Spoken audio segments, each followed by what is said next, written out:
AITAH for telling my SIL son is not longer invited to my house ever. Story 1. I, F26, have been married to my husband M30 for 2 years. I am currently 18 weeks pregnant as well. My sister-in-law is F31, and she has a 15-year-old son, Riley, and a 6-year-old son. Riley is a very troubled boy. I don't really know the details, but I have always loved my SIL and her children, so she tells me about his drug and alcohol issues, starting when he was just a kid. He's been in legal trouble and in and out of clinical settings and therapy. According to her, Riley been getting better recently. So, she asked my husband and I if he and his little brother, who is 6, could stay with us for just a few days while she and her husband went to a funeral. We said yes, of course. Well, to make a long story short, at first the boys were super nice and happy. We watched a movie, I made us dinner, the 6-year-old even told me about his plans for the future. It was all very nice. And then, Riley got into an argument with my husband. I was in the next room over and heard it start. It was because my husband moved Riley's jacket. I walked in just to see what was happening. Riley was very upset, and my husband wasn't doing a very good job calming him, to be honest. I walked up and gently suggested Riley come with me to cool off. He agreed. However, when we were walking to the bedroom where I was going to talk with him calmly, Riley suddenly decided he wanted to try and fight my husband again and shoved me into the wall to run back. He shoved me hard enough that my head hit a jacket hook on the wall and I was bleeding. After that, my husband called my sister-in-law and demanded they come home. My husband took Riley to a hotel for the night, and I stayed with the 6-year-old, who was a sobbing mess after this. So I told my SIL I will never have Riley in my house again. She was so apologetic, but I didn't care. I'm pregnant, and Riley knows this, and he shoved me. He consistently tried to fight with my husband. He makes his brother cry all the time. My SIL wasn't even mad. I said I didn't want Riley there anymore, but she thinks it's unfair. I said never again, and that his brother can still come, but I don't. AITAH? Our advice? No, you're not the asshole NTA in this situation. Your safety and the safety of your unborn child are paramount, especially in your own home. Riley's behavior was unacceptable and dangerous, resulting in physical harm to you. It's entirely reasonable for you to set boundaries to protect yourself and your family. Your sister-in-law may be understandably upset, but it's important for her to recognize the severity of Riley's actions and the potential consequences they could have had. It's also crucial for her to address Riley's behavior and seek appropriate help and support for him. You've shown compassion and understanding by allowing Riley and his brother to stay with you initially, but your safety must come first. It's not unfair to prioritize your well-being and the well-being of your family by setting boundaries regarding who is welcome in your home. However, it might be beneficial to communicate your concerns and reasons clearly with your sister-in-law to maintain a healthy relationship and ensure she understands your perspective. First comment. Thou. You are not the here. Your SIL is in a tough spot and isn't thinking clearly. It would be unfair if Riley were being treated differently without cause, but you have very good reason now to no longer trust Riley. He was violent with you, and you have good reason to believe it will happen again. You don't need to justify this with your SIL anymore. No means no. Just be sure to follow up on any future visits to make sure that Riley won't be along. Should he show up, refuse to let him into your home, even if that means sending their entire family away. By the way, it wouldn't surprise me at all if Riley had something in his jacket that he was afraid your husband would find, given his drug problems. That should also be a good reason to refuse to let him back into your home. Second comment. NTA. I have a younger brother just like Riley, and I'll tell you what'll happen if you let him back into your home. He'll do it again, and again, and again. Eventually, he'll move to putting hands on you when you make him upset.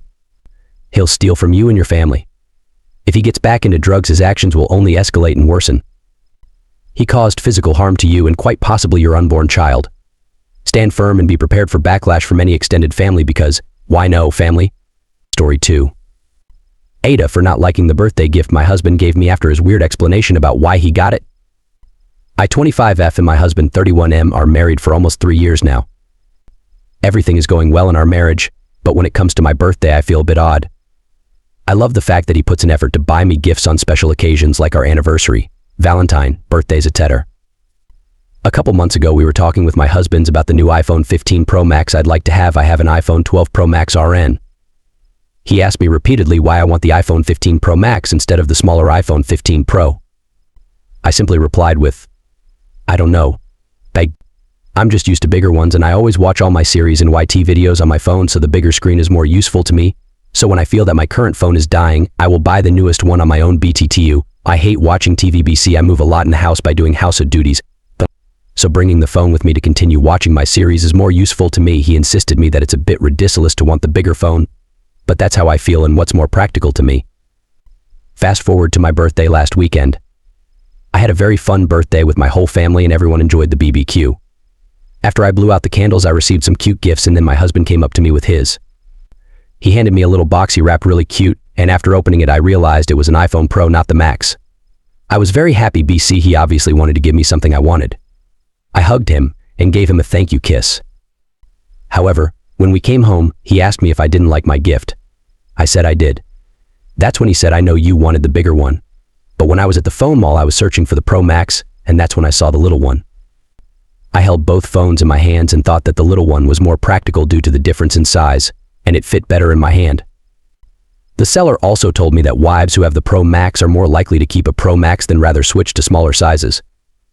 I didn't care. The smaller one fit better. I still don't understand why you want the bigger one, so that's why I got you this one. It was silent for a minute. I just smiled and thanked him again, went to the bathroom to take a shower. I feel like I don't like my gift anymore of his weird explanation, and the fact that he bought it he felt it fit better in his hand.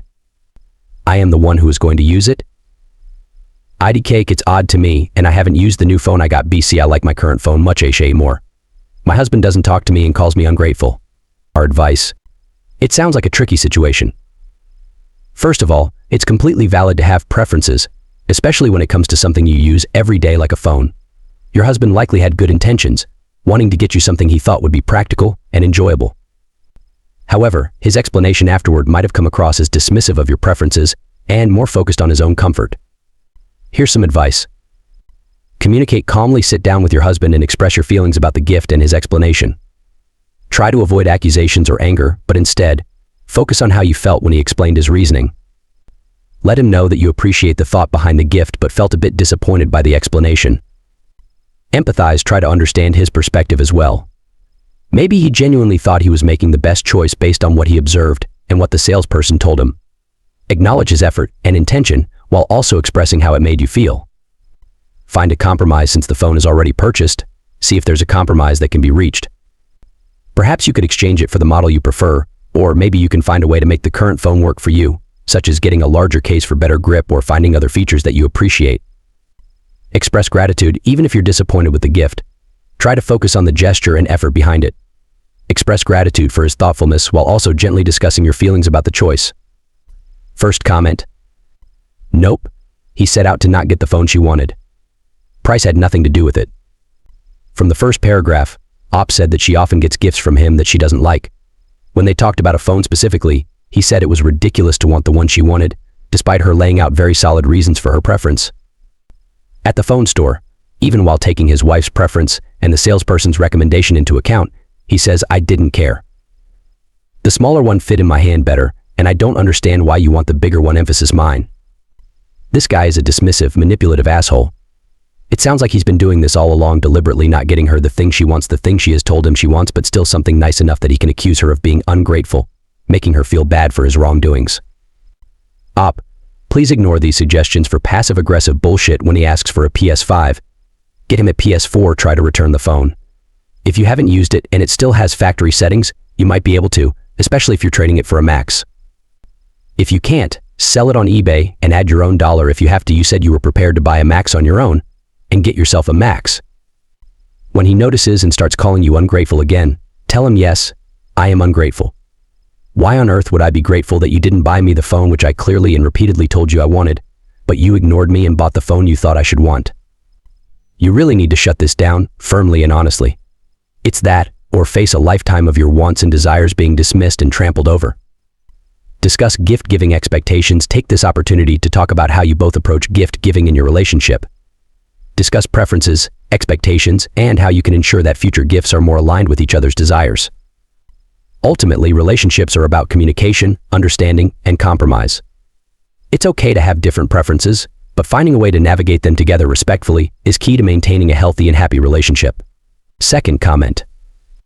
My ex-boyfriend once got me a stuffed animal of his favorite Pokemon and a caramel-scented candle that he really liked the smell of. We dated for 2 years and he had a good idea of what I liked. I hate caramel, and he definitely knew I wasn't a fan of that Pokemon. I would have been grateful anyways, if it wasn't for his strange explanation on why he picked them. Why are my birthday presents about what you like? I totally understand how you feel. Later, I dated a dude who got me a 3-inch binder from Walmart for Valentine's Day. Because it was my favorite color.